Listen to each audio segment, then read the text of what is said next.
Hello and good evening, and welcome to episode 3 in my hopefully weekly YouTube channel, The Abuse of Power, State and Legal. There's a description box on the front of on the opening page of the YouTube channel, but just in case nobody's reading it, I'll give a quick read of it here. I'll be very quick. Hello everyone, Des Hayes is my name and I am from Limerick in the Republic of Ireland. I've created this channel to share with viewers my journey through the civil courts over a 10-year period regarding mortgage arrears and other property related debt and issues. I am not legally qualified and I am in no position to offer anyone legal advice or opinion. The content of the videos that will be uploaded were described in court as a running commentary and are intended for information purposes only. The content of the videos is a one-sided version of events only, my side, and is subject to refute by the other side. The content may be of some help or knowledge to others who are on a similar journey to myself, or to publicly elected representatives or state-appointed officials who may be in a position to influence change. Abuse, misconduct in public office, perjury, influencing of court orders, lack of redress, and the improper, unlawful sale of loans are the main themes. That's the description box, and you can have a read of that in your own time. Okay, where we left last week in episode 2, Judge Colin Daly on the 11th of February 2022 gave me leave to serve a witness summons requesting the attendance of 3 AIB employees in court in Limerick Circuit Civil Court 6 weeks later on Friday the 25th of March 2022. So this is the sequence of events that unfolded 6 weeks later. Okay, on Wednesday the 16th of March, which is the Wednesday of week 5, a solicitor by the name of Siobhan Kane in Joint and Crawford law firm filed a notice of motion and a sworn affidavit. And in the sworn affidavit, to dismiss the witness, making an application to dismiss the witness summons, to seek an order dismissing the attendance of all 3 AIB employees at Limerick Circuit Civil Court. So they made an application to seek an order to dismiss the witness summons. But this creates a difficulty because the application is grounded in an affidavit, and the affidavit may contain an untruthful paragraph of text. And if the sworn affidavit does contain untruthful content, then, it raises the question, has the issue of perjury arisen? So we'll get going. Right.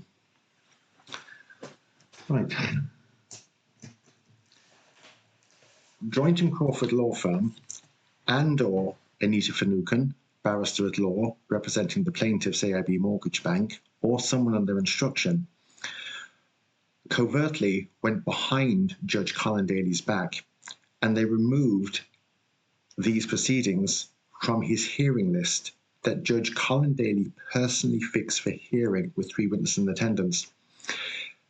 They removed the proceedings and they put them on another court list, which had multi-headings. It had motions, pension adjustments, there was a whole load of things on it, and put it way down the list at number 31 before a second judge, Judge Comerford. They removed the application from Judge Daly's list on the basis of a single premise, and that premise was that I didn't follow the direction that Judge Daly gave in open court. This is where things take a sinister turn, because think of this. If I didn't follow the direction of Judge Colin Daly in open court, then there is one judge on planet Earth that Joint and Crawford and Anita Finucane, barrister at law, should have notified, and that was Judge Daly himself. When they went behind Judge Colin Daly's back and they removed the proceedings and put them before another judge, they may as well have put the proceedings before Manuel and Fawlty Towers. That episode, I Know Nothing. So that action alone, it raises serious questions. Okay, so the action is, the motion is, or what they filed in their affidavit, is that I didn't follow the direction of Judge Colin Daly in open court. And what we're interested in here is paragraph 6, well, actually paragraph 4 and paragraph 6. Paragraph 4, well, actually paragraph 4 and paragraph 6. Paragraph 4, no party shall have the right in proceedings to which this order applies to reduce any evidence otherwise than by affidavit, except by leave of the judge. And what that means is nobody can bring evidence in other than affidavit unless you have the permission of the judge. But I had the permission of the judge. Here's paragraph 6. This is Siobhán Kane, the Dublin-based solicitor in Joint and Crawford. She's the one that has signed this affidavit. But she wasn't in court the day that Colin Daly gave the direction.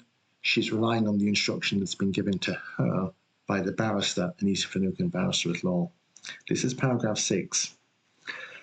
I further say that I am instructed by counsel for the plaintiff, Anita Finucane, barrister at law, that when the matter appeared before the court on the 11th of February 2022, the defendant raised the issue of cross-examining witnesses in the matter.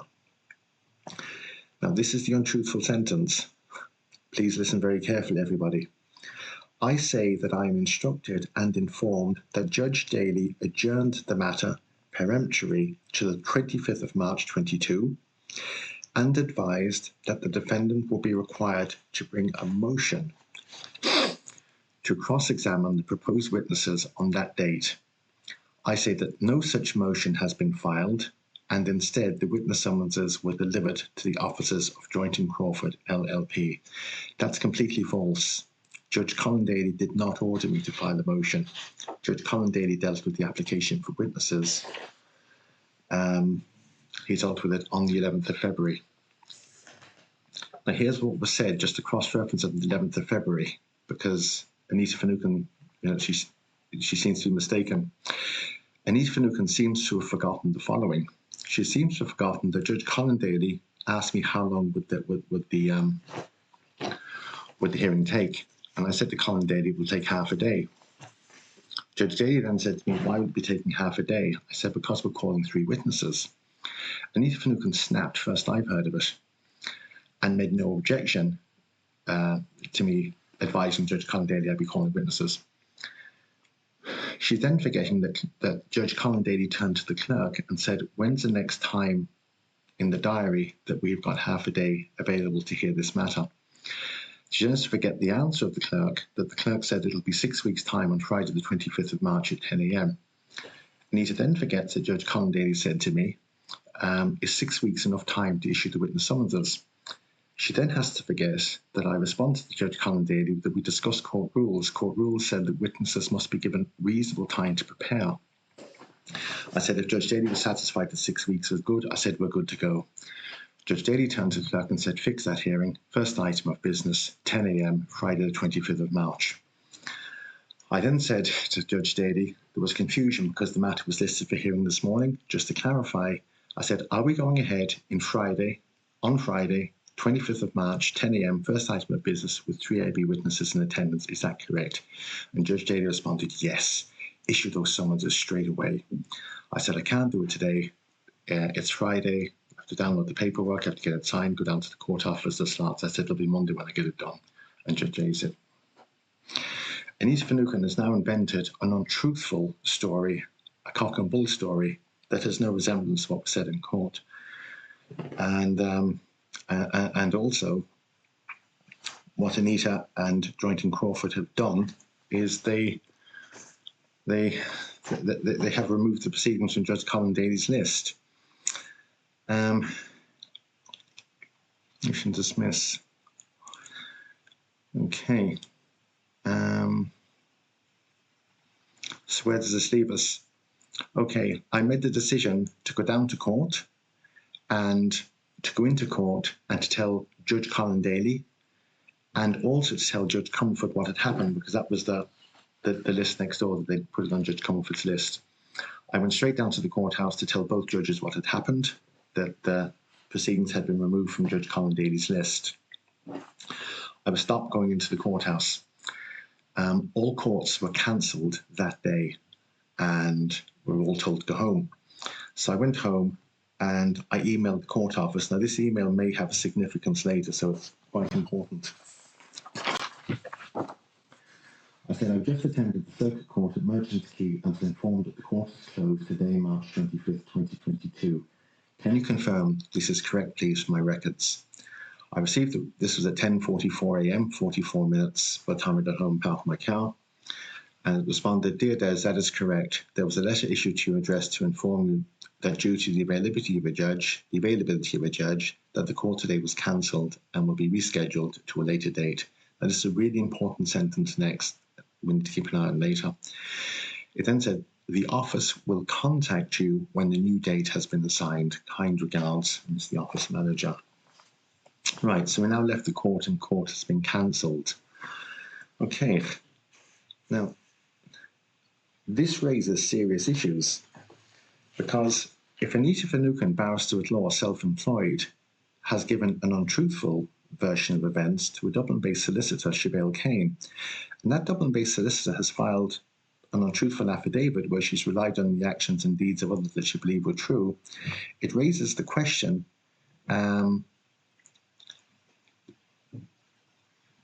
has the offence of perjury taken place? So let's look at what Joint and Crawford done. Joint and Crawford went behind Judge Colin Daly's back, or Anita Finucane or somebody on their instruction,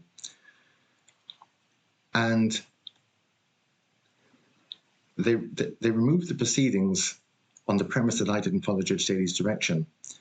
But what's important here is Judge Daly is the only judge on planet Earth who knew what direction he was after giving.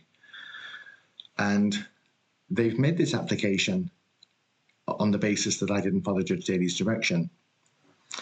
If I didn't follow Judge Daly's direction, then the witness summons that I issued had no power. It would be invalid. That's by their own admission. Now, if the witness summons is invalid, then why did Joint and Crawford Law Firm and Anita Finucane make an application to dismiss a witness summons by their own admission is invalid? That makes no sense. Now, if the act of perjury has taken place,